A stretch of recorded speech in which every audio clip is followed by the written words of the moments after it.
So for our reflection question, what we're asking is you to think a little bit about the heat that supposedly went just between the two waters.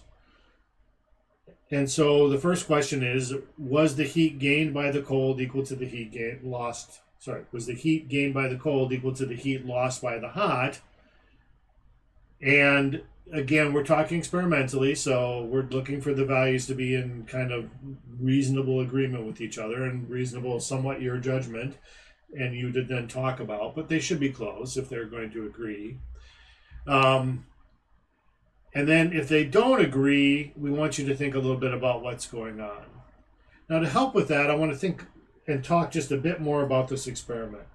So part of this experiment was taking these cups, these styrofoam cups, and stacking them up.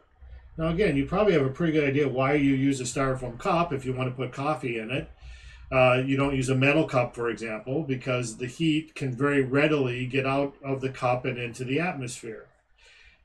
In our ideal experiment, that when we mix the hot and cold water together, okay, so we have our water that we've mixed together, and then we put the lids on, and we're monitoring our temperature in the cup.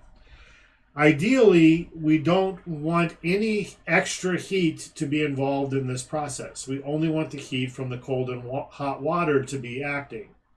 So we built the stack of cups to try and isolate the water from the outside atmosphere.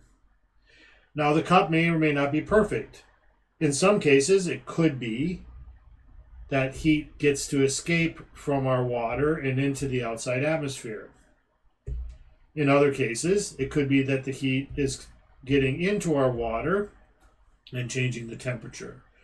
So think about what adding heat to the thing would do to the water and what having heat leave would do to the overall final temperature of the water.